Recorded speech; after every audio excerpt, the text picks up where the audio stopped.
मेरी थोड़ी family problem की वजह से मेरी स्टडी नहीं करवा पाए मम्मी पापा मेरे, तो नहीं हो पाई। मैंने काफ़ी कोशिश की थी, जितनी मैंने की मैंने कोशिश उतनी मैंने कर ली है, बट मैं आगे और अपनी प्रॉपर करना चाहती हूँ। यूपी ਦੀ ਕੁੜੀ ਪੰਜਾਬ ਦੇ ਵਿੱਚ ਆਉਂਦੀ ਹੈ, ਪੰਜਾਬ ਦੇ ਵਿੱਚ ਆ ਕੇ ਗੋਲ ਗੱਪਿਆਂ ਦੀ ਰੇੜੀ ਲਾਉਂਦੀ ਹੈ।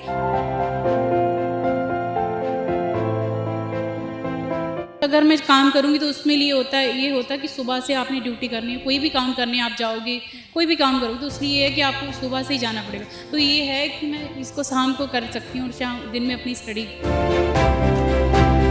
ਜਦੋਂ ਤੁਸੀਂ ਪਹਿਲੀ ਵਾਰ ਕੰਮ ਸਟਾਰਟ ਕੀਤਾ ਸੀ ਤਾਂ ਉਦੋਂ ਆਲੇ ਦੁਆਲੇ ਦੀਆਂ ਨਿਗਾਹਾਂ ਕੀ ਕਹਿੰਦੇ?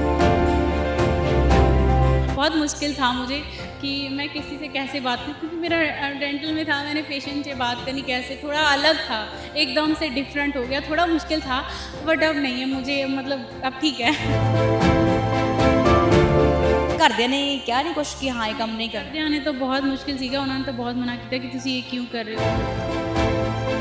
मेरी मम्मी पापा से नाल थोड़ी बहस भी हुई, थोड़े बहुत झगड़ा भी हुआ कि क्यों कर रहे हो तुम ना आराम नाल। हुण भी कहते कि तुम जॉब कर लो, अच्छी खासी जॉब।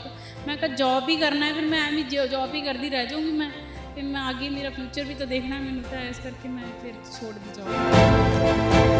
ਉਦੋਂ ਯੂਪੀ ਵਾਲੀ ਸਾਈਡ ਨਾ ਛੇਤੀ ਛੇਤੀ ਕੁੜੀਆਂ ਦਾ ਵਿਆਹ ਕਰ ਦਿੰਦੇ ਹੁੰਦੇ, ਛੋਟੀ ਉਮਰੇ ਹੀ ਕਰ ਦਿੰਦੇ ਨੇ। ਤਾਂ ਉਦੋਂ ਤੁਹਾਡੇ ਲਈ ਤਾਂ ਨਹੀਂ ਕਿਸੇ ਨੇ ਲੱਭਿਆ ਕਿ ਅਸੀਂ ਵੀ ਵਿਆਹ ਕਰਦੇ? नहीं मेरा तो, मैं तो बहुत लड़कों 10 लड़कों को फेल कर दी हूँ, करनी नहीं। कि स्टार्टिंग च मैनू भी बहुत दिक्कत सी कि मेरे नाल तो कोई नहीं सीगा। मैनू ये भी है कि मैं रोंदी है तो मेरे फैमिली भी नहीं ये कहती कि तुसी क्यों रो रहे हो, कहते एवं ड्रामे करो।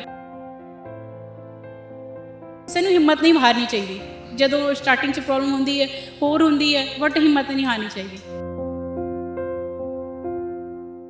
आंदे हैं लोग, कोई किसी नज़र से देख रहा है कोई, पर मुझे कोई फ़र्क नहीं, मैं अपने काम से कोई देखे एक बार देखा हाँ तो मैंने पता लग जाता कौन बंदा कितना मैंने देख रहा, बट मैं अपने काम से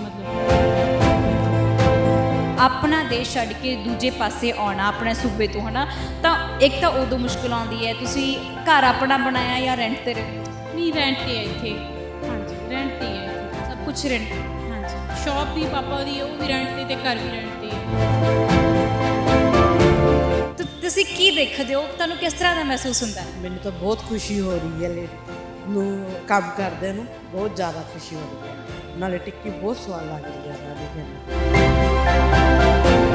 ਗਰਵ ਹੋਣਾ ਚਾਹੀਦਾ ਮਾਂ ਬਾਪਾਂ ਨੂੰ ਕਿ ਲੇਡੀਜ਼ ਅੱਗੇ ਹੈ, ਕਿ ਜੈਂਟਸ ਦੇ ਬਰਾਬਰ ਖੜੀ ਹੈ, ਤਾਂ ਬਹੁਤ ਜ਼ਿਆਦਾ ਅੱਛੀ ਗੱਲ ਹੈ।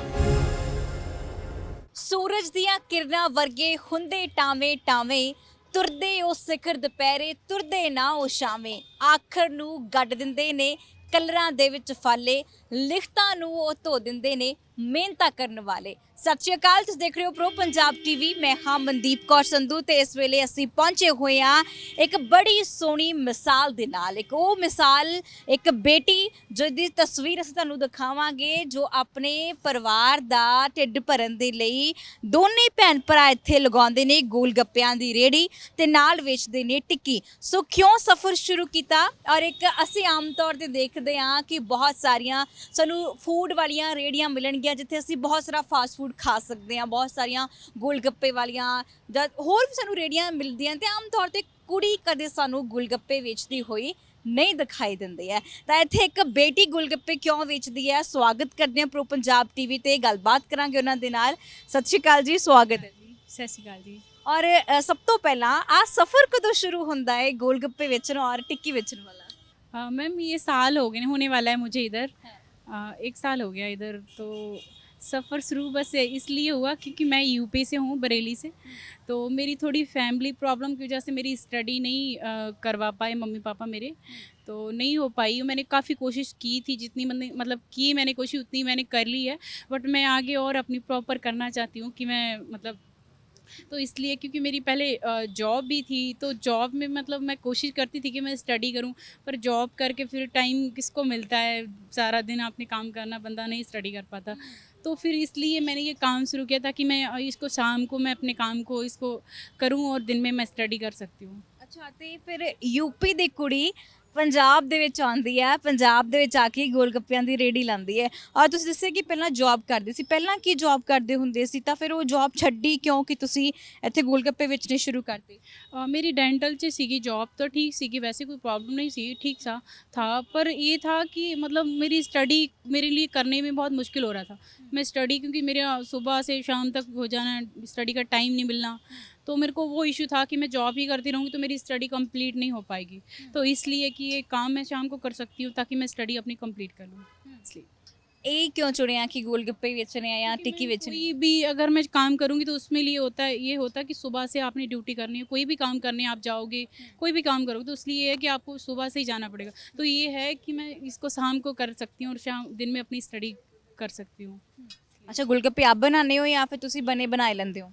नहीं, गोलगप्पे सिर्फ अभी बाहर से हैं, बाकी सारा कुछ मैं आप ही बनाती हूँ। पानी और टिक्की चटनियाँ जो भी हैं सारा कुछ मैं आप ही बनाती हूँ। ਅੱਛਾ, ਟਿੱਕੀ ਤੁਸੀਂ ਆਪ ਬਣਾ ਰਹੇ ਹੋ, ਹਾਲੇ ਤੁਸੀਂ ਬ੍ਰਦਰ ਵੀ ਨਾਲ ਹੈਲਪ ਕਰਦਾ ਪਿਆ, ਛੋਟਾ ਹੈ, ਬਹੁਤ ਛੋਟੇ ਏਜ ਦਾ, ਤੁਹਾਡੀ ਏਜ ਵੀ ਬੜੀ ਛੋਟੀ ਹੈ। हाँ जी, हाँ जी, बस मैं इनू नाल ले आंदी क्योंकि कई बार कुछ लेने जाना हो या इत्थे कौन बैठे, थोड़ा इसलिए मैं नाल लेती हूँ। पढ़दा है तो आंदा भी नहीं है, थोड़ा मुश्किल नाल ही आंदा, कदी कदी नहीं भी आंदा, बट मैं ले आंदी क्योंकि मैनू भी थोड़ा जिहा सेफ्टी हो जाती कि चलो भाई नाल हैगा, बट ते इसलिए इनू नाल ले आंदी। ਆਮ ਤੌਰ ਤੇ ਵੈਸੇ ਅਸੀਂ ਗੱਲ ਕਰੀਏ ਤਾਂ ਕੁੜੀਆਂ ਅਕਸਰ ਬਹੁਤ ਘੱਟ ਸਾਨੂੰ ਦੇਖਣ ਨੂੰ ਮਿਲੀਆਂ ਇੱਦਾਂ, ਅਕਸਰ ਜੇ ਮਿਲੀਆਂ ਤਾਂ ਢਾਬੇ ਜ਼ਰੂਰ ਚਲਾਉਂਦੀਆਂ ਨੇ, ਉਹ ਵੀ ਜਦੋਂ ਭੈਣਾਂ ਦਾ ਢਾਬਾ ਵੈਸੀ ਸੁਣਿਆ ਹੈ ਨਾ, ਤਾਂ ਉੱਥੇ ਵੀ ਕੁੜੀਆਂ ਕੰਮ ਕਰਦੀਆਂ ਨੇ, ਪਰ ਕਦੇ ਰੇਹੜੀ ਲਾ ਕੇ ਇਸ ਤਰ੍ਹਾਂ ਵੇਚਦੀਆਂ ਹੋਈਆਂ ਸਾਨੂੰ ਕੁਝ ਨਜ਼ਰ ਨਹੀਂ ਆਉਂਦੀਆਂ।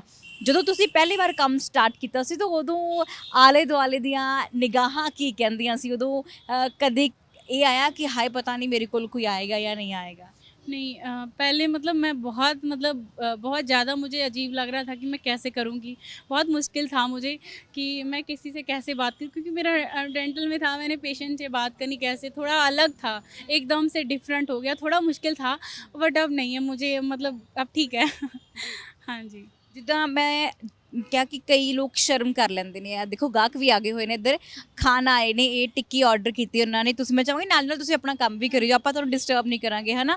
ਸੋ ਤੁਸੀਂ ਬਹੁਤ ਮਿਹਨਤ ਕਰਦੇ ਹੋ ਔਰ ਇਸ ਮਿਹਨਤ ਨੂੰ ਸਦਾ ਸਲਾਮ ਹੈ, ਔਰ ਚਾਹਾਂਗੇ ਕਿ ਹੁਣ ਤੁਸੀਂ ਟਿੱਕੀ ਜਿਹੜੀ ਉਹਨਾਂ ਨੇ ਆਰਡਰ ਕੀਤੀ ਹੈ ਤੁਸੀਂ ਦੇ ਦਿਓ, ਕੋਈ ਚੱਕਰ ਨਹੀਂ, ਆਪਾਂ ਨਾਲ ਨਾਲ ਬਾਅਦ 'ਚ ਗੱਲ ਕਰਦੇ ਰਵਾਂਗੇ। ਸੋ ਕਹਿੰਦੇ ਨੇ ਕਿ ਜਦੋਂ ਕੋਈ ਮਿਹਨਤ ਕਰਦਾ ਹੈ ਤਾਂ ਮਿਹਨਤ ਨੂੰ ਭਾਗ ਜ਼ਰੂਰ ਲੱਗਦਾ ਹੈ, ਜੇਕਰ ਚੰਗੀਆਂ ਨੀਤਾਂ ਹੋਣ ਤਾਂ ਪਰਮਾਤਮਾ ਖੁਦ ਬ ਖੁਦ ਆਉਂਦਾ ਹੈ। ਸੋ ਵੀਰਾ ਟਿੱਕੀ ਬਣਾ ਰਿਹਾ ਹੈ, ਔਰ ਜਿੱਦਾਂ ਮੈਂ ਤੁਹਾਨੂੰ ਕਿਹਾ ਕਿ ਕੁੜੀਆਂ ਅਕਸਰ ਨਾ ਸ਼ਰਮ ਕਰ ਲੈਂਦੀਆਂ ਨੇ, ਹੈ ਨਾ, ਖੜਦੀਆਂ ਨੇ, ਰੇਹੜੀ 'ਤੇ ਖੜ ਨਹੀਂ ਪਾਉਂਦੀਆਂ ਕਿ ਆਲੇ ਦੁਆਲੇ ਦੀਆਂ ਆਪਣੇ ਅੰਦਰ ਝਿਜਕ ਹੁੰਦੀ ਆ ਨਾ ਕਿ ਹਾਏ ਲੋਕ ਕੀ ਕਹਿਣਗੇ ਕਿ ਕੁੜੀ ਟਿੱਕੀ ਵੇਚਦੀ ਪਈ ਹੈ, ਤਾਂ ਘਰਦਿਆਂ ਨੇ ਕਿਹਾ ਨਹੀਂ ਕੁਛ ਕਿ ਹਾਂ ਇਹ ਕੰਮ ਨਹੀਂ ਕਰਨਾ? ਘਰਦਿਆਂ ਨੇ ਤਾਂ ਬਹੁਤ ਮੁਸ਼ਕਿਲ ਸੀਗਾ, ਉਹਨਾਂ ਨੇ ਤਾਂ ਬਹੁਤ ਮਨਾ ਕੀਤਾ ਕਿ ਤੁਸੀਂ ਇਹ ਕਿਉਂ ਕਰ ਰਹੇ ਹੋ, ਕਿਉਂਕਿ ਬਹੁਤ ਮੁਸ਼ਕਿਲ ਸੀਗਾ। ਬਟ ਮੈਨੂੰ ਸਟੱਡੀ ਵੀ ਕਰਨੀ, ਮੈਨੂੰ ਥੋੜਾ ਅਲੱਗ ਹੈ, ਕਿਉਂਕਿ यूपी ਦੇ ਸਾਈਡ ਹੁੰਦਾ ਹੀ ਹੈ ਕਿ ਚਲੋ ਕੁੜੀਆਂ ਨੂੰ ਜ਼ਿਆਦਾ ਨਹੀਂ ਲੋਕੀ ਪੜ੍ਹਾਉਂਦੇ, ਨਹੀਂ ਕੁਝ ਵੀ, ਚਲੋ ठीक है थोड़ी सी बड़ी हो गई शादी कर दो। पर मेरा थोड़ा थिंकिंग मेरी अलग है कि चलो नहीं कोई प्रॉब्लम थी, नहीं उन्होंने करवा पाया, पर मैं अब तो कर सकती हूँ, मतलब नहीं करवा पाया, उन्हें कोई प्रॉब्लम सी कि नहीं करवा पाया, तो अब तो मैं कंप्लीट कर सकती हूँ ना, तो जैसे तैसे तो मैं कंप्लीट करना चाहती हूँ। ਜਿਵੇਂ ਕਿ ਪੇਰੈਂਟਸ ਨਹੀਂ ਮੰਨਦੇ ਸੀ, ਹੈ ਨਾ, ਉਹ ਕਹਿੰਦੇ ਸੀ ਕਿ ਨਹੀਂ ਕਰਨਾ। बहुत मुश्किल सीगा, उन्होंने तो बहुत मना किया, मतलब मेरी मम्मी पापा से नाल थोड़ी बहस भी हुई, थोड़े बहुत झगड़ा भी हुआ कि क्यों कर रहे हो तुसी ना आराम नाल, हुण भी कहंदे कि तुसी जॉब कर लो, अच्छी खासी जॉब। मैं कहा जॉब भी करना है, फिर मैं एवं जॉब ही करती रह जाऊँगी मैं, ਤੇ ਮੈਂ ਅੱਗੇ ਮੇਰਾ ਫਿਊਚਰ ਵੀ ਤਾਂ ਦੇਖਣਾ ਮੈਨੂੰ, ਤਾਂ ਇਸ ਕਰਕੇ ਮੈਂ ਫਿਰ ਛੋੜ ਦੀ ਜੌਬ। ਵੈਸੇ ਤਾਂ ਉਦੋਂ ਯੂਪੀ ਵਾਲੀ ਸਾਈਡ ਨਾ ਛੇਤੀ ਛੇਤੀ ਕੁੜੀਆਂ ਦਾ ਵਿਆਹ ਕਰ ਦਿੰਦੇ ਹੁੰਦੇ, ਛੋਟੀ ਉਮਰੇ ਹੀ ਕਰ ਦਿੰਦੇ ਨੇ, ਤਾਂ ਉਦੋਂ ਤੁਹਾਡੇ ਲਈ ਤਾਂ ਨਹੀਂ ਕਿਸੇ ਨੇ ਲੱਭਿਆ ਕਿ ਅਸੀਂ ਵੀ ਵਿਆਹ ਕਰਦੇ ਹਾਂ? नहीं, मेरा तो मैं तो बहुत लड़कों 10 लड़कों को फेल करती हूँ, मैं करनी नहीं। मना करता हूँ, मतलब करनी ही नहीं, ਆਪਾਂ करनी ही, मेरा माइंड सीगा नहीं करनी, हजे नहीं, मैं जब तक थोड़ा अपना स्टैंड नहीं हो जाती अपने पैरों पे तब तक मैं नहीं करूँगी, मैंने मना कर दिया सबको। तो ਇਹਨੂੰ ਅੱਗੇ ਵਧਾਉਂਗੇ ਜਾਂ ਫਿਰ ਇਹ ਪਾर्ट टाइम जॉब ਕਹਿ ਸਕਦੇ ਨੇ? नहीं, मैं बढ़ाऊँगी इसको भी, हाँ जॉब भी, स्टडी कंप्लीट करूँगी फिर इसको और बढ़ाऊँगी काम को। ਤੁਸੀਂ ਪਹਿਲਾਂ ਕਿਤੇ ਹੋਰ ਲਗਾਉਂਦੇ ਸੀ ਰੇੜੀ, ਔਰ ਇੱਥੇ ਆਉਣ ਦਾ ਕੀ ਮਕਸਦ ਹੈ? ਇੱਥੇ ਹੀ ਸੀਗਾ ਪਹਿਲਾਂ, ਪਤਾ ਸਟਾਰਟਿੰਗ ਤੇ 1-2 ਦਿਨ ਉੱਥੇ ਨਹੀਂ ਕੰਫਰਟੇਬਲ ਨਹੀਂ ਸੀਗਾ, ਬਟ ਇਸ ਕਰਕੇ ਇੱਥੇ ਠੀਕ ਹੈ ਮੈਨੂੰ। ਅਕਸਰ ਜਦੋਂ ਇੱਕ ਕੁੜੀ ਖੜੀ ਹੋਵੇ ਨਾ, ਤਾਂ ਆਮ ਤੌਰ ਤੇ ਨਾ ਕਈ ਵਾਰ ਇਦਾਂ ਹੁੰਦਾ ਹੈ ਕਿ ਜਾਣਬੁੱਝ ਕੇ ਵੀ ਮੁੰਡੇ ਆਉਂਦੇ ਨੇ, ਹਨਾ, ਉਹ ਕਹਿ ਦਿੰਦੇ ਕਿ ਹਾਂਜੀ ਗੁਲਗੱਪੇ ਖਵਾਇਆ, ਜੋ ਕਦੀ ਐਵੇਂ ਦੀ ਚੀਜ਼ ਦਾ ਸਾਹਮਣਾ ਕਰਨਾ ਪਿਆ, ਕਦੀ ਮਨ 'ਚ ਘਬਰਾਹਟ ਹੋਈ ਤੁਹਾਡੇ? नहीं ਮੈਨੂੰ ਕੋਈ मतलब आंदे हैं लोग कि कोई किसी नज़र से देख रहा है कोई, पर मुझे कोई फर्क नहीं, मैं अपने काम से मतलब है, कोई देखे एक बार देखਿਆ ਹਾਂ ਤਾਂ ਮੈਨੂੰ ਪਤਾ ਲੱਗ ਜਾਂਦਾ ਕੌਣ ਬੰਦਾ ਕਿੱਦਾਂ ਮੈਨੂੰ ਦੇਖ ਰਿਹਾ, ਬਟ ਮੈਂ ਆਪਣੇ ਕੰਮ ਸੇ मतलब ਮੈਂ ਦੁਬਾਰਾ ਨਹੀਂ ਦੇਖਦੀ ਕਿ ਕੌਣ ਕਿੱਦਾਂ ਦੇਖ ਰਿਹਾ, ਮੈਨੂੰ ਕੋਈ ਮਤਲਬ ਨਹੀਂ, ਤਾਂ ਇੱਦਾਂ ਤਾਂ ਲੋਕੀ ਆਂਦੇ ਹੀ ਆ, ਬਟ ਮੈਨੂੰ ਕੋਈ ਫਰਕ ਨਹੀਂ ਪੈਂਦਾ। ਬਿਲਕੁਲ ਜੀ, ਮਿਹਨਤ ਬਹੁਤ ਕਰਦੇ ਹੋ ਤੁਸੀਂ। ਫਿਰ ਕਿਸ ਤਰੀਕੇ ਨਾਲ ਮਿਹਨਤ ਜਦੋਂ ਕਰਦੇ ਆ ਕੇ 5 ਵਜੇ ਤੁਸੀਂ ਆ ਜਾਂਦੇ ਹੋ ਤੇ ਰਾਤ ਨੂੰ ਕਿੰਨੇ ਵਜੇ ਤੱਕ ਰੁਕਦੇ ਹੋ ਇੱਥੇ? 10 ਵਜੇ ਤੱਕ। 10 ਵਜੇ ਤੱਕ। ਤੇ ਫਿਰ ਘਰ ਜਦੋਂ ਜਾਂਦੇ ਹੋ ਤਾਂ ਉਦੋਂ ਸੇਵਿੰਗ ਕੁਛ ਹੋਈ ਹੈ, ਕੁਛ ਪੈਸਾ ਚੰਗਾ ਕਮਾਉਣਾ ਸ਼ੁਰੂ ਹੋਇਆ ਕਿ ਹਾਲੇ ਗੁਜ਼ਾਰੇ ਜੋਗਾ ਹੈ? नहीं बस ठीक है, मतलब मैं ठीक है मतलब। हाँ जी। ਮਾਂ-ਬਾਪ ਕਹਿੰਦੇ ਤੇ ਨਹੀਂ ਹੁਣ ਤੂੰ ਦੀ ਰਾਤ ਆਣੀ ਹੈ? ਕਿਉਂਕਿ ਬਹੁਤ ਸਾਰੇ ਸਾਡੇ ਨਾ ਪੇਰੈਂਟਸ ਅਕਸਰ ਅੰਦਰ ਡਰਦੇ ਹੁੰਦੇ ਕਿ ਕੁੜੀ ਟਾਈਮ ਸਿਰ ਘਰ ਆ ਜਾਏ, ਮੁੰਡੇ ਭਾਵੇਂ ਰਾਤ ਨੂੰ 12 ਵਜੇ ਘਰੇ ਵੜਨ, ਪਰ ਕੁੜੀ ਕਹਿੰਦੇ ਕਿ ਟਾਈਮ ਨਾਲ ਘਰ ਆਉਣੀ ਚਾਹੀਦੀ। ਸਟਾਰਟਿੰਗ 'ਚ ਸੀਗੀ ਪ੍ਰੋਬਲਮ, ਮਤਲਬ ਬਹੁਤ ਸੀਗੀ ਕਿ ਤੁਸੀਂ ਹੁਣ ਕੀ ਰਾਤ ਨੂੰ ਕੰਮ ਕਰਨ ਜਾਓ, ਕਿਉਂਕਿ ਉਹਨਾਂ ਦੀ यूपी ਸਾਈਡ ਦੀ ਥੋੜੀ ਥਿੰਕਿੰਗ ਹੈ, ਉਹ ਕਹਿੰਦੇ ਕਿ ਯਾਰ तुम शाम को घर पे जल्दी आया करो, बट स्टार्टिंग थोड़ा ਸੀਗਾ, ਪਰ ਹੁਣ ਥੋੜਾ ਠੀਕ ਹੈ। ਸਟਾਰਟਿੰਗ 'ਚ ਬਹੁਤ ਮੁਸ਼ਕਿਲ ਸੀਗਾ, ਹੁਣ ਥੋੜਾ। ਤੁਸੀਂ ਕਿਹਾ ਲੜਦੇ ਹੋ, ਝਗੜਦੇ ਸੀ, ਪੇਰੈਂਟਸ ਦੇ ਨਾਲ ਆਏ ਹੋ, ਕਦੇ ਰੋਏ ਵੀ ਹੋ ਘਰੇ ਬਹਿ ਕੇ ਕਿ ਨਹੀਂ ਮੈਂ ਤਾਂ ਕਰੂੰਗੀ? ਪ੍ਰੋਬਲਮ ਤਾਂ ਜਦੋਂ ਸਟਾਰਟਿੰਗ 'ਚ ਬਹੁਤ ਹੀ ਪ੍ਰੋਬਲਮ ਸੀਗੀ, ਮਤਲਬ ਮੈਂ ਕਈ ਵਾਰ ਤਾਂ ਇਹ ਹੁੰਦਾ ਕਿ ਕਰਦੇ ਵੀ ਸਪੋਰਟ ਨਹੀਂ ਕਰਦੇ, ਤੁਹਾਨੂੰ ਕਿੱਥੋਂ ਸਪੋਰਟ ਨਹੀਂ ਹੁੰਦੀ, ਤਾਂ ਬਹੁਤ ਪ੍ਰੋਬਲਮ ਸੀਗੀ ਮਤਲਬ, ਪਰ ਮੈਂ ਸਟਰੋਂਗ ਹੋ ਗਈ ਥੋੜੀ ਜਿਹੀ, ਮਤਲਬ ਜਦੋਂ ਬੰਦਾ ਨਿਕਲਦਾ ਸਿਚੁਏਸ਼ਨ ਤੋਂ ਤਾਂ ਥੋੜਾ ਫਿਰ ਹੋ ਜਾਂਦਾ ਹੈ। ਤੇ ਹੁਣ ਮੈਨੂੰ ਕੋਈ ਨਹੀਂ, ਜੇ ਕੋਈ ਬੋਲਦਾ ਫਿਰ ਮੈਂ ਕਿਹਾ ਮੈਂ ਕੋਈ ਚੱਕਰ ਨਹੀਂ। ਸ਼ੇਰ ਨਹੀਂ ਕਹਿ ਸਕਦੇ ਫਿਰ ਤੁਹਾਨੂੰ? ਹਾਂ ਮਤਲਬ ਜਿੱਦਾਂ ਬਹਾਦਰ ਤੀ। ਸੋ ਇਹ ਦੱਸੋ, ਜਦੋਂ ਯੂਪੀ ਤੋਂ ਇੱਥੇ ਪੰਜਾਬ ਆਉਂਦੇ ਹੋ, ਪ੍ਰਵਾਸ ਇੱਥੇ ਆ ਕੇ ਕਰਦੇ ਹੋ, ਤਾਂ ਉਦੋਂ ਬੜੀ ਮੁਸ਼ਕਿਲ ਦਾ ਸਾਹਮਣਾ ਕਰਨਾ ਪਿਆ ਕਿਉਂਕਿ ਸਰਵਾਈਵ ਕਰਨਾ ਬੜਾ ਮੁਸ਼ਕਿਲ ਹੋ ਜਾਂਦਾ ਹੈ। ਇੱਕ ਆਪਣਾ ਦੇਸ਼ ਛੱਡ ਕੇ ਦੂਜੇ ਪਾਸੇ ਆਉਣਾ ਆਪਣੇ ਸੂਬੇ ਤੋਂ, ਹੈ ਨਾ? ਤਾਂ ਇੱਕ ਤਾਂ ਉਦੋਂ ਮੁਸ਼ਕਿਲ ਆਉਂਦੀ ਹੈ। ਤੁਸੀਂ ਘਰ ਆਪਣਾ ਬਣਾਇਆ ਜਾਂ ਰੈਂਟ ਤੇ ਰਹਿੰਦੇ ਹੋ? ਨਹੀਂ, ਰੈਂਟ ਤੇ ਹੈ ਇੱਥੇ। ਹਾਂਜੀ, ਰੈਂਟ ਤੇ ਹੀ ਹੈ ਇੱਥੇ ਤਾਂ ਸਭ ਕੁਝ ਰੈਂਟ ਤੇ? ਹਾਂਜੀ, ਸ਼ਾਪ ਦੀ ਪਾਪਾ ਦੀ ਉਹ ਵੀ ਰੈਂਟ ਤੇ ਘਰ ਵੀ ਰੈਂਟ ਤੇ ਹੀ ਹੈ, ਤੇ ਇਸ ਕਰਕੇ ਥੋੜਾ ਜਿਹਾ ਜ਼ਿਆਦਾ। ਫਾਦਰ ਸਭ ਕੀ ਕਰਦੇ? ਸਟੀਚਿੰਗ ਦੀ ਸ਼ਾਪ ਹੈ, ਸਟੀਚਿੰਗ ਟੇਲਰ ਨੇ? ਹਾਂਜੀ, ਟੇਲਰ ਨੇ। ਤੇ ਮੰਮਾ? ਮੰਮਾ ਹਾਊਸ ਵਾਈਫ ਹੀ ਆ। ਅੱਛਾ, ਤੁਸੀਂ ਦੱਸ ਰਹੇ ਸੀਗੇ ਕਿ ਤੁਹਾਡੇ ਮਦਰ ਬਹੁਤ ਬਿਮਾਰ ਵੀ ਰਹਿੰਦੇ ਸੀਗੇ, ਉਦੋਂ ਫਿਰ ਘਰ ਦਾ ਗੁਜ਼ਾਰਾ ਕਿਵੇਂ ਚੱਲਿਆ? ਕਿਉਂਕਿ ਤਾਂ ਅਸੀਂ ਇੱਥੇ ਨਹੀਂ ਸੀਗੇ, ਅਸੀਂ ਉਸ ਤੇ ਸੀਗੇ, ਘਰੇ ਸੀਗੇ ਆਪਣੇ यूपी। ਇੱਥੇ ਆਏ ਹੋ ਫਿਰ ਉਦੋਂ ਠੀਕ ਠਾਕ ਸੀ? ਹਾਂ ਹਾਂਜੀ, ਉਦੋਂ ਮਤਲਬ ਉਹ ਬਿਮਾਰ ਸੀਗੇ ਕਾਫੀ, ਉਹ ਠੀਕ ਹੋ ਗਏ, ਮਤਲਬ ਜਿੱਦਾਂ ਆਪਾਂ ਠੀਕ ਕਰਾ ਲਿਆ ਉਹਨਾਂ ਨੂੰ। ਫਿਰ ਥੋੜੀ ਪ੍ਰੋਬਲਮ ਸੀਗੀ ਕਿ ਸਾਰਾ ਕੁਝ ਬੰਦਾ ਬਿਮਾਰ ਹੋ ਜਾਂਦਾ, ਫਿਰ ਦਿੱਕਤ ਹੋ ਹੀ ਜਾਂਦੀ ਹੈ। ਫਿਰ ਆਪਾਂ ਸੋਚਿਆ कि ਆਪਾਂ यूपी ਦੀ साइड पता ही होता है कि ਤੁਹਾਨੂੰ कि चलो शादी करनी है, लड़कियों की भी टेंशन होती है कि यार शादी करनी है, तो यही था कि चलो ठीक है बाहर निकल के देखते हैं कि शादी करनी है। तो इसलिए मैं पापा पहले आ गए थे बाहर, फिर उसके बाद में मतलब मम्मी भी आ गए थे सारे इधर। ਜਦੋਂ ਇੱਥੇ ਆ ਕੇ ਕੋਈ ਆਰਡਰ ਦਿੰਦਾ ਕਿ ਜਾਂ ਗੋਲਗੱਪੇ ਜਾਂ ਟਿੱਕੀ ਖਾਣਾ, ਖਾਣ ਤੋਂ ਬਾਅਦ ਕੰਪਲੀਮੈਂਟ ਮਿਲਿਆ ਹੋਵੇ, ਯਾਦ ਹੈ ਕਿ ਮੈਨੂੰ ਇਸਨੇ ਬਹੁਤ ਸਾਰੀਆਂ ਅਸੀਸਾਂ ਦੁਆਵਾਂ ਦਿੱਤੀਆਂ? हाँ जी, हाँ जी, वैसे तो मुझे कोई सारे ही बोलते कि ठीक है, टेस्ट वगैरह अच्छा है, गोलगप्पे पानी भी और टिक्की भी। वैसे काफ़ी चीज़ थी, गुलाब जामुन सर्दी में बहुत अच्छे चले हैं काफ़ी। हाँ जी। ਅੱਛਾ, ਸਰਦੀ 'ਚ ਕੁਝ ਹੋਰ ਰੱਖਦੇ ਸੀ? हाँ जी, हाँ जी, चेंज कर दिया अभी थोड़ा सामान ना, हॉट गुलाब जामुन थे तो काफ़ी अच्छा चल गया था काम। हाँ जी, ਬਿਲਕੁਲ ਜੀ। ਸੋ ਜਿਹੜੇ ਘਰ ਬਹਿ ਜਾਂਦੇ ਨੇ ਹਿੰਮਤ ਹਾਰ ਕੇ, ਉਹਨਾਂ ਨੂੰ ਤੁਸੀਂ ਕੀ ਕਹਿਣਾ ਚਾਹੋਗੇ? ਮੈਨੂੰ ਇਹੀ, ਕਿਉਂਕਿ ਕੋਈ ਵੀ ਬੰਦਾ ਸਟਾਰਟਿੰਗ 'ਚ ਥੋੜੀ ਦਿੱਕਤ ਹੁੰਦੀ ਹੈ, ਪਰ ਬੰਦੇ ਨੂੰ ਹਿੰਮਤ ਨਹੀਂ ਹਾਰਨੀ ਚਾਹੀਦੀ, ਕਿਉਂਕਿ ਸਟਾਰਟਿੰਗ 'ਚ ਮੈਨੂੰ ਵੀ ਬਹੁਤ ਦਿੱਕਤ ਸੀਗੀ, ਮਤਲਬ ਮੇਰੇ ਨਾਲ ਤਾਂ ਕੋਈ ਨਹੀਂ ਸੀਗਾ। ਮੈਨੂੰ ਇਹ ਵੀ ਹੈ ਕਿ ਮੈਂ ਰੋਂਦੀ ਹਾਂ ਤਾਂ ਮੇਰੇ ਫੈਮਿਲੀ ਵੀ ਨਹੀਂ ਇਹ ਕਹਿੰਦੀ ਕਿ ਤੁਸੀਂ ਕਿਉਂ ਰੋ ਰਹੇ ਹੋ, ਕਹਿੰਦੇ ਐਵੇਂ ਹੀ ਡਰਾਮੇ ਕਰੋ। ਮਤਲਬ ਹੁੰਦਾ ਹੀ ਹੈ ਫੈਮਿਲੀ, ਜਦੋਂ ਉਹਨਾਂ ਦੇ ਤੁਸੀਂ ਉਹਨਾਂ ਦੀ ਗੱਲ ਨਹੀਂ ਮੰਨੋਗੇ, ਜੇ ਤੁਸੀਂ ਦੇਖ ਕਰ ਰਹੇ ਹੋ ਨਹੀਂ ਮੰਨੋਗੇ, ਤਾਂ ਉਹਨਾਂ ਨੇ ਕੌਣ ਸਾ ਬੋਲਣਾ ਕਿ ਤੁਸੀਂ। ਬਟ ਕਿਸੇ ਨੂੰ ਹਿੰਮਤ ਨਹੀਂ ਹਾਰਨੀ ਚਾਹੀਦੀ, ਜਦੋਂ ਸਟਾਰਟਿੰਗ 'ਚ ਪ੍ਰੋਬਲਮ ਹੁੰਦੀ ਹੈ ਹੋਰ ਹੁੰਦੀ ਹੈ, ਬਟ ਹਿੰਮਤ ਨਹੀਂ ਹਾਰਨੀ ਚਾਹੀਦੀ। ਹਾਂਜੀ, ਸੋ ਬਿਲਕੁਲ ਜੀ, ਸਪੈਸ਼ਲੀ ਉਹਨਾਂ ਪੇਰੈਂਟਸ ਨੂੰ ਕੁਝ ਕਹਿਣਾ ਚਾਹੁੰਦੇ ਜਿਹੜੀਆਂ ਬੇਟੀਆਂ ਕੁਝ ਕਰਨਾ ਚਾਹੁੰਦੀਆਂ ਨੇ ਪਰ ਮਾਪੇ ਕਹਿੰਦੇ कि नहीं? नहीं देखो, जो बच्चा अगर कोई करना चाहता है तो उसको एक बार देख लो कि वो क्या करना चाहता है। अगर करना चाहता है उसको करने दो, क्योंकि कई बार होता है कि ऐसा मैंने भी देखा है, जैसे मेरे साथ हुआ है कि मैं चाहती थी कुछ करना पर मेरी फैमिली प्रॉब्लम से नहीं हो पाया, चलो जैसे भी है। तो बट कोई करना चाहता है, अगर बच्चा करना चाहता है, एक बार उसको देख लो कि वो क्या करना चाहता है, उसको ज़रूर उसको एक बार मौका दो कि वो अपना सपना पूरा कर सके। ਭੈਣ ਭਰਾ ਕਿੰਨੇ ਤੁਸੀਂ? 5 हैं। 5 ਭੈਣ ਭਰਾ ਹੋ? ਓਕੇ, ਔਰ ਬ੍ਰਦਰ ਵੀ ਹੈ, ਤੁਸੀਂ ਉਹਨਾਂ ਨੂੰ ਪੜ੍ਹਾਉਂਦੇ ਹੋ ਫਿਰ ਆਪਣੀ ਕਮਾਈ ਦੇ ਨਾਲ? नहीं वैसे तो ये प्राइवेट स्कूल च ही हैं, सॉरी सरकारी स्कूल च ही हैं वैसे तो, ज़्यादा इन्ना स्टडी का नहीं हैगा, 2 पढ़ते ने ਬਾਕੀ ਤੁਸੀਂ ਵੀ ਆਪਣੀ ਪੜ੍ਹਾਈ ਦਾ ਖਰਚਾ ਆਪ ਚੱਕ ਰਹੇ ਹੋ? ਹਾਂਜੀ ਮੈਂ ਆਪ ਹੀ ਕਰਦੀ हूँ। ਆਪੇ ਪੜ੍ਹਦੇ ਹੋ, ਆਪੇ ਸੇਵਿੰਗ ਕਰੋਗੇ, ਆਪੇ ਵਿਆਹ ਕਰਾ ਲਓ। ਹਾਂਜੀ ਵਿਆਹ ਦਾ ਤਾਂ ਦੇਖੋ ਫੈਮਿਲੀ ਕਰੂਗੀ ਕਿੱਦਾਂ ਪਤਾ ਨਹੀਂ। ਜੀ ਬਿਲਕੁਲ ਜੀ, ਸ਼ੁਕਰੀਆ। ਅਸੀਂ ਨਾ ਨਾਲ ਬਹੁਤ ਸਾਰੇ ਇੱਥੇ ਖਾਣ ਵੀ ਆਏ ਹੋਏ ਨੇ, ਗੱਲਬਾਤ ਕਰਨ ਦੀ ਕੋਸ਼ਿਸ਼ ਕਰਦੇ ਆ, ਜੋ ਇੱਥੇ ਖਾ ਰਹੇ ਨੇ ਗੱਲ ਕਰਨ ਦੀ ਕੋਸ਼ਿਸ਼ ਕਰਦੇ ਆ। ਤੁਸੀਂ ਇੱਕ ਬੇਟੀ ਨੂੰ ਮਿਲੇ ਹੋ ਔਰ ਇਹ ਬੇਟੀ ਅੱਜ ਰੇਹੜੀ ਲਗਾਈ ਹੈ ਗੋਲਗੱਪਿਆਂ ਦੀ, ਹੈ ਨਾ? ਤਾਂ ਤੁਸੀਂ ਕੀ ਦੇਖਦੇ ਹੋ, ਤੁਹਾਨੂੰ ਕਿਸ ਤਰ੍ਹਾਂ ਦਾ ਮਹਿਸੂਸ ਹੁੰਦਾ ਹੈ? ਮੈਨੂੰ ਤਾਂ ਬਹੁਤ ਖੁਸ਼ੀ ਹੋ ਰਹੀ ਹੈ ਲੇਡੀ ਨੂੰ ਕੰਮ ਕਰਦੇ ਨੂੰ, ਬਹੁਤ ਜ਼ਿਆਦਾ ਖੁਸ਼ੀ ਹੋ ਰਹੀ ਹੈ। ਨਾਲੇ ਟਿੱਕੀ ਬਹੁਤ ਸਵਾਦ ਲੱਗ ਰਹੀ ਹੈ ਉਹਨਾਂ ਦੀ ਮੈਨੂੰ। ਜਦ ਵੀ ਮੈਂ ਇੱਥੇ ਆਉਂਦੀ ਹਾਂ ਮੈਂ ਜ਼ਰੂਰ ਖਾ ਕੇ ਜਾਂਦੀ ਹਾਂ ਇਹਨਾਂ ਕੋਲੋਂ। ਇਹ ਹੈ ਅਕਸਰ ਕੁੜੀਆਂ ਨੂੰ ਨਾ ਸਵਾਲ ਉੱਠਿਆ ਜਾਂਦਾ ਕਿ ਕੁੜੀਆਂ ਰੇਹੜੀ ਨਹੀਂ ਲਗਾ ਸਕਦੀਆਂ ਜਾਂ ਮੁੰਡੇ ਅਸੀਂ ਦੇਖਦੇ ਆ, ਤਾਂ ਜਦੋਂ ਹੁਣ ਧੀਆਂ ਹਰ ਖੇਤਰ 'ਚ ਮੱਲਾਂ ਮਾਰ ਰਹੀਆਂ ਨੇ, ਹੁਣ ਰੇਹੜੀਆਂ 'ਤੇ ਵੀ ਕੁੜੀਆਂ ਆ ਗਈਆਂ ਨੇ, ਤਾਂ ਕੀ ਕਹਿਣਾ ਚਾਹੋ? ਨਹੀਂ, ਜਿਹੜੇ ਮਾਂ-ਬਾਪ ਗਲਤ ਹੈ, ਜਿਹੜੇ ਸੋਚ ਗਲਤ ਕਰ ਰਹੇ ਹੈ, ਕੁੜੀਆਂ ਨੂੰ ਮੂਰੇ ਹੋਣਾ ਚਾਹੀਦਾ ਹੈ। ਮਾਂ-ਬਾਪਾਂ ਨੂੰ ਇਹ ਹੋਣਾ ਚਾਹੀਦਾ ਕਿ ਮੇਰੀ ਕੁੜੀ ਮੂਰੇ ਹੋ ਰਹੀ ਹੈ, ਅੱਛੀ ਗੱਲ ਹੈ, ਬਹੁਤ ਜ਼ਿਆਦਾ। ਇੰਨਾ ਗਰਵ ਹੋਣਾ ਚਾਹੀਦਾ ਮਾਂ-ਬਾਪਾਂ ਨੂੰ ਕਿ ਲੇਡੀਜ਼ ਅੱਗੇ ਹੈ, ਕਿ ਜੈਂਟਸ ਦੇ ਬਰਾਬਰ ਖੜੀ ਹੈ, ਤਾਂ ਬਹੁਤ ਜ਼ਿਆਦਾ ਅੱਛੀ ਗੱਲ ਹੈ। ਤੁਸੀਂ ਬਹੁਤ ਛੋਟੇ ਹੋ, ਤੁਸੀਂ ਦੇਖਦੇ ਹੋ ਕਿ ਇੱਕ ਕੁੜੀ ਕੰਮਕਾਜ ਕਰ ਰਹੀ ਹੈ, ਪੜ੍ਹਦੇ ਹੋ ਤੁਸੀਂ? ਹਾਂਜੀ ਕਿਹੜੀ ਕਲਾਸ ਪੜ੍ਹਦੇ ਹੋ? 10th 10ਵੀਂ ਕਲਾਸ 'ਚੋਂ। ਔਰ ਕੀ ਬਣਨ ਦਾ ਸੁਪਨਾ ਤੁਹਾਡਾ?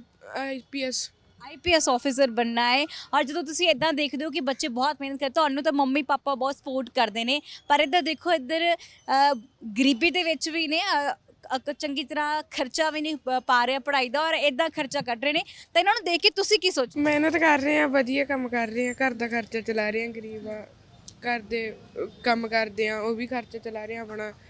ਤੁਸੀਂ ਪੁੱਛਿਆ ਤਾਂ ਆਪਣੇ ਭਾਈ ਦਾ ਵੀ ਉਹ ਕਰਦੇ ਆ, ਫੀਸ ਦਿੰਦੇ ਆ, ਵਧੀਆ ਕੰਮ ਕਰ ਰਹੇ ਆ, ਘਰਦਿਆਂ ਦਾ ਕੰਮ ਹੱਥ ਜੁਟਾ ਰਹੇ ਆ, ਕੰਮ 'ਚ ਮਦਦ ਕਰ ਰਹੇ ਆ ਘਰਦਿਆਂ ਦੀ। ਮੰਮੀ ਨਾਲ ਕਿਚਨ 'ਚ ਕੰਮ ਕਰਾਉਂਦੇ ਹੋ ਕਿ ਤੁਸੀਂ ਕਹਿੰਦੇ ਬਸ ਆਰਡਰ ਦੇ ਦਿਓ, ਮੰਮੀ ਰੋਟੀ ਦੇ ਦਿਓ? ਨਹੀਂ, ਮੈਂ ਕਰਾਨਾ ਮੰਮਾ ਨਾਲ, ਝਾੜੂ ਪੋਚਾ ਵੀ ਕਰ ਦਿੰਦੇ ਜਿੱਦਣ ਬਿਮਾਰੀ ਹੋਵੇ। ਜਿਹੜਾ ਮਰਜ਼ੀ ਹੈ, ਬਹੁਤ ਅੱਛਾ ਬਣਾਉਂਦਾ ਹੈ। ਰਾਈਸ ਬਹੁਤ ਸਵਾਦ ਬਣਾਉਂਦਾ ਹੈ। ਸਾਰੇ ਰਿਸ਼ਤੇਦਾਰਾਂ ਨੂੰ ਇਹਦੇ ਰਾਈਸ ਬਹੁਤ ਪਸੰਦ ਆਉਂਦੇ ਆ। ਮੈਨੂੰ ਹਰ ਕੰਮ ਸਿਖਾ ਰਹੀ ਹੈ। ਨਾਲ ਇਹ ਨਹੀਂ ਹੈ ਕਿ ਮੈਂ ਸੋਚੂੰਗੀ ਮੇਰੀ ਬੇਟੀ ਨਹੀਂ ਹੈ, ਮੈਂ ਇਹਨੂੰ ਹੀ ਆਪਣੀ ਬੇਟੀ ਔਰ ਬੇਟਾ ਇੱਕ ਹੀ ਤਰ੍ਹਾਂ ਦਾ ਹੀ ਸਮਝਿਆ ਹੋਇਆ ਹੈ, ਕਿ ਮੈਂ ਕਦੇ ਇਹ ਨਹੀਂ ਸੋਚਿਆ ਕਿ ਮੇਰਾ ਬੇਟੀ ਨਹੀਂ ਹੈ, ਮੈਂ ਇਹਨੂੰ ਹੀ ਸਮਝਿਆ ਹੋਇਆ ਆਪਣੀ ਬੇਟੀ। ਜੀ ਸੋ ਬਿਲਕੁਲ ਜੀ, ਉਹਨਾਂ ਨੇ ਗੋਲਗੱਪੇ ਖਾ ਲਏ ਨੇ, ਹੁਣ ਇਹਨਾਂ ਨੂੰ ਪੁੱਛਦੇ ਆ ਕਿ ਕਿਵੇਂ ਦਾ ਲੱਗਾ। ਹਾਂਜੀ, ਕੀ ਤੁਸੀਂ ਗੋਲਗੱਪੇ ਖਾਇਆ? ਔਰ ਇੱਕ ਬੇਟੀ ਤੋਂ ਇੱਥੇ ਆਏ ਹੋ, ਰੇਹੜੀ ਲਗਾਈ ਹੋਈ ਆ, ਕੀ ਸੋਚਦੇ ਹੋ ਤੁਸੀਂ? नहीं वो अच्छे लगे, अच्छे लगे बोलो तो ਕੀ ਕਹਿਣਾ ਚਾਹੋਗੇ ਕਿ ਜਦੋਂ ਬੇਟੀ ਇਦਾਂ ਕੰਮ ਕਾਜ ਕਰਦੀ ਹੈ? अच्छे मेहनत करना अच्छी है जी, पैरा पकड़ा होना चाहिए अपने। हाँ जी हाँ जी। ਸੋ ਹਰ ਇੱਕ ਕਹਿੰਦਾ ਹੈ ਕਿ ਪੈਰਾਂ ਤੇ ਖੜਾ ਹੋਣਾ ਚਾਹੀਦਾ ਹੈ, ਔਰ ਇੱਥੇ ਬਹੁਤ ਸਾਰੇ ਲੋਕ ਆਉਂਦੇ ਵੀ ਨੇ, ਖਾਣ ਵੀ ਆਉਂਦੇ ਨੇ, ਕੰਪਲੀਮੈਂਟ ਵੀ ਦੇ ਕੇ ਜਾਂਦੇ ਨੇ, ਔਰ ਬੇਟੀਆਂ ਹਮੇਸ਼ਾ ਹਰ ਖਿੱਤੇ ਦੇ ਵਿੱਚ ਅੱਗੇ ਵਧੀਆਂ ਹੋਈਆਂ ਨਜ਼ਰ ਆ ਰਹੀਆਂ। ਹੁਣ ਦੇਖ ਲਓ ਮੁੰਡਿਓ, ਅੱਜ ਕੁੜੀਆਂ ਰੇਹੜੀਆਂ ਤੇ ਵੀ ਆ ਗਈਆਂ ਨੇ, ਹੁਣ ਕੰਮ ਕਾਜ ਜਿੱਦਾਂ ਕਰ ਰਹੀਆਂ ਨੇ, ਬਿਲਕੁਲ ਨਹੀਂ ਸ਼ਰਮ। ਅਸੀਂ ਪਹਿਲਾਂ ਵੀ ਕਿਹਾ, ਜਿਹਨੇ ਕੀਤੀ ਸ਼ਰਮ ਉਹਦੇ ਫੁੱਟੇ ਕਰਮ। ਜੇਕਰ ਤੁਸੀਂ ਮਿਹਨਤ ਰੱਖਦੇ ਹੋ, ਤੁਹਾਨੂੰ ਲੱਗਦਾ ਕਿ ਤੁਸੀਂ ਮਿਹਨਤ ਕਰ ਸਕਦੇ ਹੋ, ਔਰ ਮਿਹਨਤ ਕਰਨ ਵਾਲੇ ਦੇ ਜਿਹੜੇ ਇੱਕਦਮ ਕਿਸਮਤ ਬਦਲ ਜਾਂਦੀ ਹੈ। ਤਾਂ ਔਰ ਇਹ ਬੇਟੀ ਜਿਹੜੀ ਹੈ, ਮੈਂ ਤੁਹਾਨੂੰ ਦੱਸ ਦਿੰਦੀ ਹਾਂ ਕਿ ਮੋਹਾਲੀ ਦੇ 7 ਫੇਸ ਦੇ ਵਿੱਚ ਹੈ। ਤੁਸੀਂ ਆਉਣਾ ਚਾਹੁੰਦੇ ਹੋ, ਖਾਣਾ ਚਾਹੁੰਦੇ ਹੋ, ਤਾਂ ਮੋਹਾਲੀ ਦੇ 7 ਫੇਸ ਵਿੱਚ ਆ ਕੇ ਜ਼ਰੂਰ ਇਹਨਾਂ ਨੂੰ ਇੱਕ ਮਿਲਿਓ, ਉਹਨਾਂ ਦੀ ਮਿਹਨਤ ਨੂੰ ਸਲਾਮ ਕਰਿਓ। ਦੋਨੇ ਭੈਣ ਭਰਾ, ਬਹੁਤ ਛੋਟੀ ਉਮਰ ਹੈ ਇਹਨਾਂ ਦੀ, ਔਰ ਇਸ ਵੇਲੇ ਰੇਹੜੀ ਲਗਾ ਕੇ ਆਪਣਾ ਘਰ ਦਾ ਖਰਚਾ ਚੱਕ ਰਹੇ ਨੇ। ਮਾਂ ਬਾਪ ਪਹਿਲਾਂ ਸਪੋਰਟ ਨਹੀਂ ਕਰਦੇ ਸੀ, ਤਾਂ ਹੁਣ ਉਹਨਾਂ ਦਾ ਵੀ ਖਰਚਾ ਚੁੱਕਦੇ ਨੇ। 5 ਭੈਣ ਭਰਾ ਨੇ, ਉਹਨਾਂ ਨੂੰ ਪੜਾਉਣਾ ਲਿਖਾਉਣਾ ਇਹਨਾਂ ਦੀ ਜ਼ਿੰਮੇਵਾਰੀ ਹੈਗੀ ਹੈ। ਸੋ ਮਿਹਨਤ ਨੂੰ ਸਦਾ ਸਲਾਮ ਹੈ ਉਹਨਾਂ ਸਾਰਿਆਂ ਨੂੰ ਜੋ ਆਪਣੇ ਹੱਥੀਂ ਕਿਰਤ ਕਰਦੇ ਨੇ। ਸੋ ਹੁਣ ਤੁਹਾਡੇ ਤੋਂ ਲਵਾਂਗੇ ਆ ਗਿਆ ਸਹਿਯੋਗੀ ਸਾਥੀ ਮਨਪ੍ਰੀਤ ਸਿੰਘ ਦੇ ਨਾਲ ਮਨਦੀਪ ਕੌਰ ਸੰਧੂ। ਸਤਿ ਸ਼੍ਰੀ ਅਕਾਲ।